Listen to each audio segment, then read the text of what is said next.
It's made a huge difference actually. It's really made me step back, think about my management style, my leadership style, and how I'll approach things with the people I interact with on a daily basis. Coaching should be something I do all the time, and that has a huge benefit for me, but also for my team. I've also found it useful in a meeting environment where actually I've been able to use coaching techniques and open questions to move a sort of meeting and a conversation on.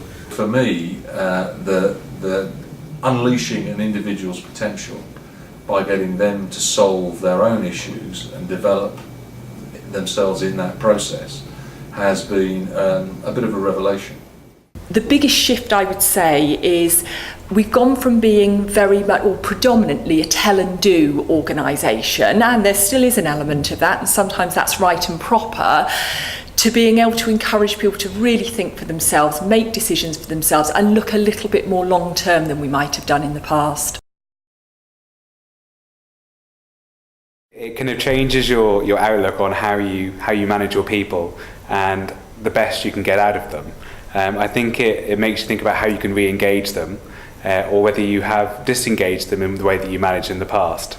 It definitely makes you look back at scenarios or situations you've had and gone, ooh, could I have done that differently? And I think another thing that we're really trying to develop is an employee engagement process across the whole group, and coaching forms a key part of making that happen.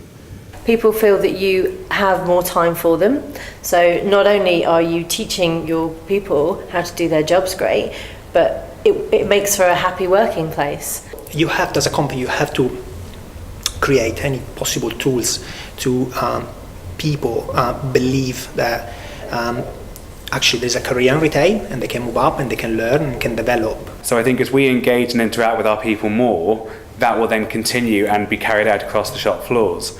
And I think that's probably the most relevant thing for me, is the fact that as a business we are now engaging with our customers significantly more than we ever have done. And I think that's because we've changed the culture with our people.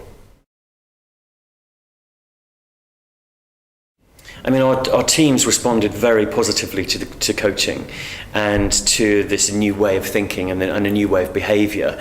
I think people really saw the positive side of coaching and the much more collaborative of language that coaching brings out in people.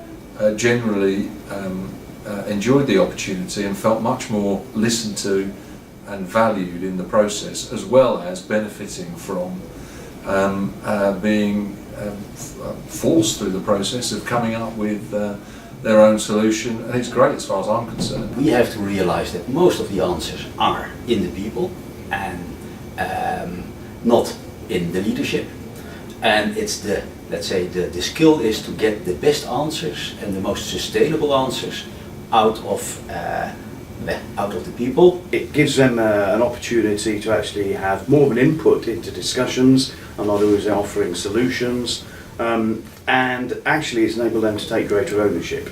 And there is more kind of openness when we talk to each other and we challenge each other. I'm confident that by the end of this year we'll have a critical mass, enough people who are advocates for the coaching style, that it will really start to make a difference for the business. The culture is starting to shift. This isn't about leadership anymore, this is about culture change, and we know it's going to take a while, but my God, it's so exciting to see it.